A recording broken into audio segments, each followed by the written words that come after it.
ನೀವು ಮಹಿಳಾ ಮಣಿಗಳು ನೀವೆಲ್ಲ ಇನ್ನೂ ಹೆಚ್ಚಿನ ಸಂಖ್ಯೆಯಲ್ಲಿ ಮದ್ಯಪಾನವನ್ನ ಮಾಡಬೇಕು. ಸತ್ಯವಾಗಿಯೂ ನಾನೇ ಹೇಳ್ತಾ ಇದ್ದೀನಿ, ನೀವೆಲ್ಲ ಹೆಚ್ಚಿನ ಸಂಖ್ಯೆಯಲ್ಲಿ ಮದ್ಯಪಾನವನ್ನ ಮಾಡಬೇಕು. ಎಷ್ಟರ ಮಟ್ಟಿಗೆ ಮದ್ಯಪಾನವನ್ನ ಮಾಡಬೇಕು ಅಂದ್ರೆ ನಿಮ್ಮ ನಿಮ್ಮ ಮನೆಗಳೆಲ್ಲ ಹಾಳಾಗೋಗ್ಬಿಡ್ಬೇಕು. ಅಷ್ಟರ ಮಟ್ಟಿಗೆ ಮದ್ಯಪಾನವನ್ನ ಮಾಡಬೇಕು. ಕಂಠಪೂರ್ತಿ ಕುಡಿಬೇಕು. ಏನೇಳಿ ಕಂಠಪೂರ್ತಿ ಕುಡಿದು ಮೈ ಮೇಲಿರುವಂತಹ ಬಟ್ಟೆ ಎಲ್ಲ ಬೀದಿಯಲ್ಲಿ ಬಿದ್ರೂ ಪರವಾಗಿಲ್ಲ. ನೀವುಗಳೇ ಬೀದಿಯಲ್ಲಿ ಬಿದ್ದು ಹೊರಳಾಡಿದ್ರೂ ಪರವಾಗಿಲ್ಲ. ನಿಮ್ಮ ಮೈ ಮೇಲೆ ಪ್ರಜ್ಞೆನೇ ಇರಬಾರ್ದು. ಅಷ್ಟರ ಮಟ್ಟಿಗೆ ಕುಡಿಬೇಕು. ನಿಮ್ಮನ್ನೆಲ್ಲ ನೋಡಿದಂತಹ ನಿಮ್ಮ ತಂದೆ ತಾಯಂದಿರು ಹೆಮ್ಮೆಯನ್ನ ಪಡಬೇಕು. ಗೌರವದಿಂದ ಅಕ್ಕಪಕ್ಕದ ಮನೆಯವರ ಬಳಿ ಹೇಳ್ಕೊಳ್ಬೇಕು. ನೋಡಿ, ಇವಳೇ ನಮ್ಮ ಈ ಶತಮಾನದ ಮಾದರಿ ಹೆಣ್ಣು, ನಮ್ಮ ಮಗಳು ನೋಡಿ ಎಂತಹ ಸಾಧನೆಯನ್ನ ಮಾಡಿದ್ದಾಳೆ ಅಂತ ಅಕ್ಕಪಕ್ಕದ ಮನೆಯವರ ಬಳಿ ಹೇಳ್ಕೊಳ್ಬೇಕು ಹೆಮ್ಮೆಯಿಂದ. ಅಷ್ಟರ ಮಟ್ಟಿಗೆ ಕುಡಿಬೇಕು.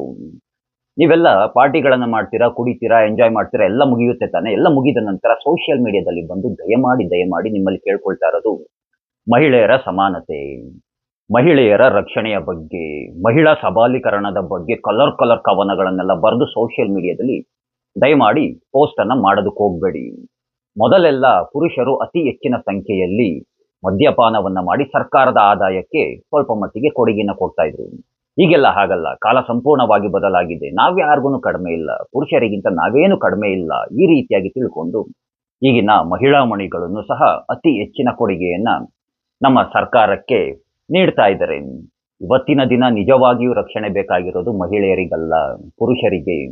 ನಿನ್ನೆ ರಾತ್ರಿ ಬೆಂಗಳೂರಿನ ರಸ್ತೆಗಳಲ್ಲಿ ನೋಡಿದಾಗ ತುಂಬಾ ಚೆನ್ನಾಗಿನೇ ಕಾಣಿಸ್ತು ಎಲ್ಲಾನು.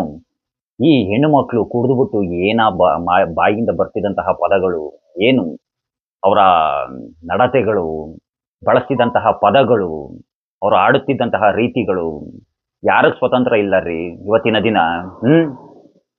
ಈ ಹುಡುಗಿರ್ನ ನೋಡ್ಬಿಟ್ಟು ಹುಡುಗರು ಎದ್ರುಕೊಂಡು ಓಡೋಗ್ಬೇಕು, ಅಷ್ಟರ ಮಟ್ಟಿಗೆ ಆಡ್ತಾ ಇದ್ದು.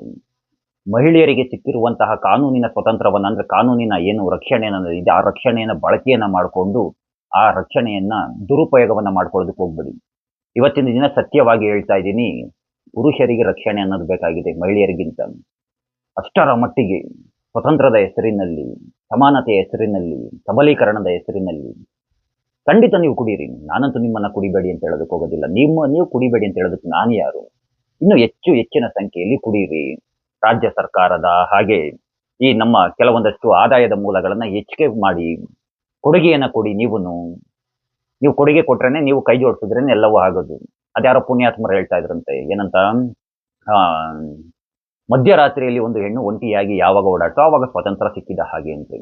ಅಯ್ಯೋ, ಆ ಪುಣ್ಯಾತ್ಮ ಇವತ್ತು ಬದುಕಿರ್ಬೇಕಾಗಿತ್ತು. ಮಧ್ಯರಾತ್ರಿಯಲ್ಲಿ ಓಡಾಡೋದಲ್ಲ, ಮಧ್ಯರಾತ್ರಿಯಲ್ಲಿ ಹುಡುಗರನ್ನ ಇಟ್ಕೊಂಡು ಬಡದಾಕ್ ಬಾಯಿಗೆ ಹಾಕೊಳ್ತಾ ಇದ್ದಾರೆ ಅಂತ. ಇಂತಹ ಹೆಣ್ಣು ಮಕ್ಕಳಿಂದ ಉಳಿದಂತಹ ಎಲ್ಲ ಯಾರು ಹೆಣ್ಣು ಮಕ್ಕಳಿದ್ದಾರೆ ಅಂತಹ ಹೆಣ್ಣು ಮಕ್ಕಳಿಗೂ ಕೆಟ್ಟ ಹೆಸರು. ಏನೋ ಎಂಜಾಯ್ ಮಾಡಿ ನಿಮ್ಮ ತಂದೆ ತಾಯಿಗೆ ಒಳ್ಳೆ ಹೆಸರನ್ನ ತಂದ್ಕೊಡಿ ಅಂತ ಹೇಳ್ತಾ, ಆ ಕೃಷ್ಣ ಎಲ್ಲರಿಗೂ ಒಳ್ಳೆಯದನ್ನ ಮಾಡಲಿ. ಎಲ್ರಿಗೂ ಧನ್ಯವಾದಗಳು. ಜೈ ಶ್ರೀ ಕೃಷ್ಣ.